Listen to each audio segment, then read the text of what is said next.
En las leyes de gases relacionamos las magnitudes de presión, volumen y temperatura, pero en las tres que hemos visto este curso siempre se mantiene una de ellas constante. Entonces, la primera, que es la ley de Boyle, mantiene la temperatura constante, no se cambia. La temperatura del gas es invariable. Entonces, lo que vemos es cómo se relacionan la presión y el volumen entre sí, de manera que el producto de la presión por el volumen es constante. Es decir, si la presión aumenta, es porque el volumen ha disminuido.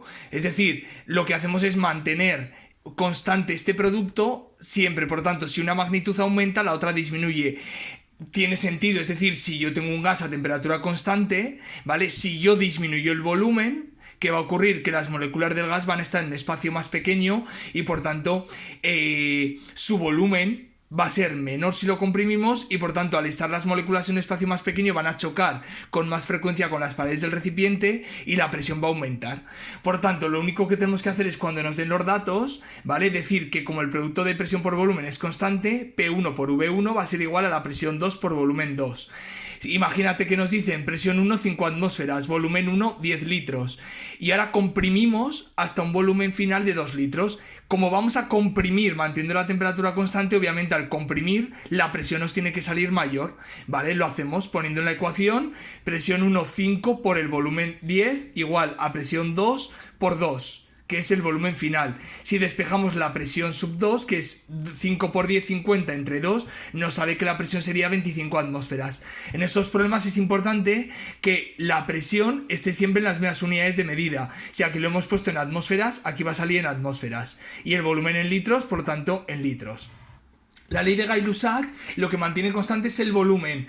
El volumen no va a cambiar, es un recinto hermético. Por tanto, lo que me relaciona es cómo cambia la presión y la temperatura. Si a volumen constante yo aumento la temperatura, obviamente las partículas de gas van a tener más energía, van a chocar con mayor velocidad sobre las paredes del recipiente y por tanto la presión va a aumentar, ¿vale? Son magnitudes directamente proporcionales en este caso. Si esto aumenta, la temperatura va a aumentar también. Haríamos lo mismo, la presión 1 entre T1 es igual a P sub 2 entre T sub 2. Si nos dicen, por ejemplo, que la presión 1 es 2 atmósferas y la temperatura es de 20 grados, aquí lo importante es pasar siempre a la temperatura Kelvin. Ya he puesto ahí 293 Kelvin. Y ahora, si calentamos hasta 100 grados, ¿cuál va a ser la presión? Lo primero, 100 grados es igual a 373 Kelvin. Por tanto, como la temperatura aumenta, la presión vamos a ver que va a aumentar, ¿vale? Lo sustituimos en la fórmula. 2, que es la presión entre 293 Kelvin, es igual a la P sub 2 entre 373 Kelvin. Si despejamos la presión 2, ¿vale?, haríamos 2 por 373 entre 293 y nos saldría que la nueva presión que ejerce el gas es 2,55 atmósferas. Obviamente, si calentamos a mayor temperatura, al ser el volumen constante, la presión que va a ejercer el gas es mayor.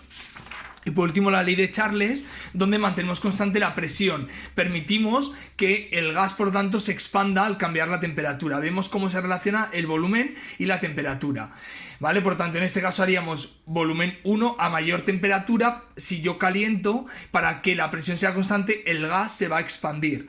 Por tanto, si nos dijeran que el volumen inicial es 10 litros y la temperatura inicial es 50 grados, lo pasaríamos a Kelvin. Y ahora imagínate que nos dicen que se calienta hasta una temperatura de 200 grados.